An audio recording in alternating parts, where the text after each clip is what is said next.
সভ্যতার উত্থানের সঙ্গে আষ্টে পৃষ্ঠে জড়িয়ে আছে জাদুবিদ্যা। গুহাবাসী মানুষ যখন শহর নগর ও সুসংগঠিত সভ্যতার পত্তন ঘটানো থেকে বহু ক্রোশ দূরে, তখন থেকেই জাদুবিদ্যার প্রচলন। মিশরীয়, মায়া কিংবা মেসোপটেমিয়া প্রত্যেকটা সভ্যতার ইতিহাসের সাথেই ওতপ্রোতভাবে জড়িয়ে রয়েছে জাদুবিদ্যা ও ঝাড়ফুঁক। প্রায়োগিক দিকে জাদুবিদ্যার ব্যবহারের সফলতা আসুক বা না আসুক, আদিম মানুষের ছিল এর প্রতি অগাধ বিশ্বাস। তাই মানব সভ্যতার ইতিহাসে জাদুবিদ্যা এক অনন্য ও শাশ্বত আখ্যান। সমাজ পরিচালনা, ঐতিহ্যগত এবং ধর্মীয় আচার অনুষ্ঠান পালনে প্রাচীন মেসোপটেমিয়ায় জাদুবিদ্যা ছিল অন্যতম দৈনন্দিন এবং গুরুত্বপূর্ণ এক অনুষঙ্গ। প্রিয় দর্শক, আজকের এই ভিডিওতে আপনাদেরকে জানাতে চলেছি প্রাচীন মেসোপটেমীয় সভ্যতায় জাদুবিদ্যার আদ্যোপান্ত। ইগল এপিক্সের ভিডিও আজ প্রথমবারের মতো দেখে থাকলে আমাদেরকে ফেসবুকে ফলো এবং ইউটিউবে সাবস্ক্রাইব করে রাখতে ভুলবেন না। কিউনিফর্ম নথি থেকে জানা যায় তারা জাদুবিদ্যায় কীরকম মন্ত্র জপ করত, জাদুবিদ্যায় তাদের প্রায়োগিক দক্ষতা, ব্যবহৃত ভেষজ ঔষধপত্র, প্রাকৃতিক জগতের সাথে সম্পর্ক স্থাপনে কী ধরনের পদ্ধতি ব্যবহার করত তারা, এই সব কিছু জানা যায় সেই কিউনিফর্ম নথি থেকে।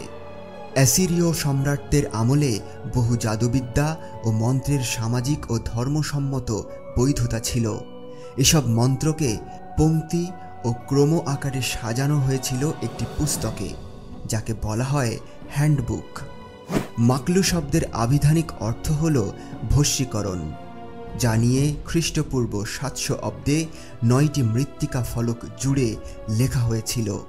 মেসোপটেমীয়বাসীর বিশ্বাস অনুযায়ী এই আচার অনুষ্ঠান ও পদ্ধতিতে অশুভ জাদুকে প্রতিহত করা হয়।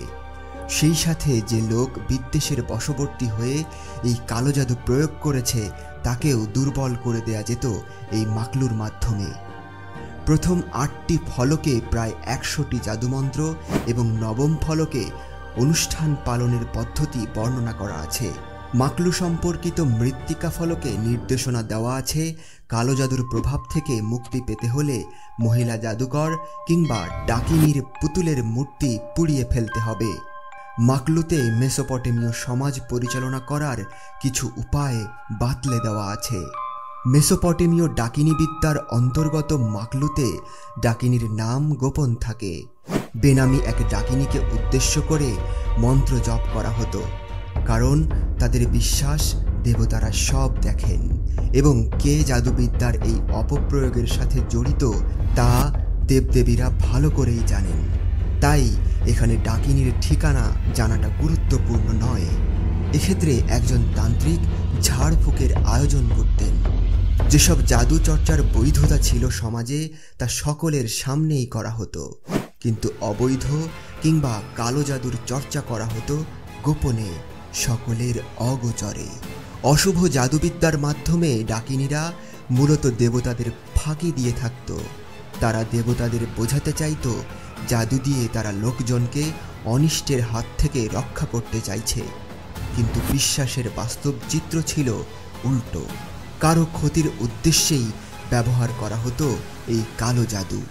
অপরদিকে মাকলুর আচার অনুষ্ঠান পালন করার উদ্দেশ্য ছিল দেবতাদের বোঝানো যে তারা ভুল মানুষকে তাদের ঐশ্বরিক শক্তি দিয়ে সাহায্য করেছেন।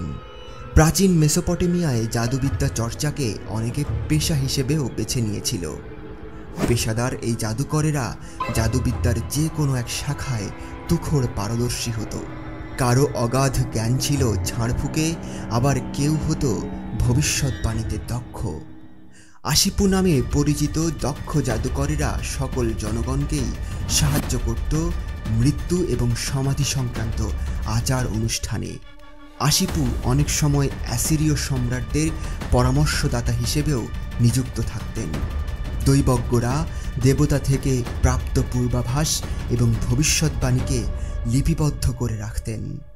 দৈবজ্ঞরা সাধারণত অ্যাসিরীয় সম্রাটদের রাজদরবারের পণ্ডিত বা সেনাবাহিনীর অনুচর হিসেবে নিযুক্ত থাকতেন।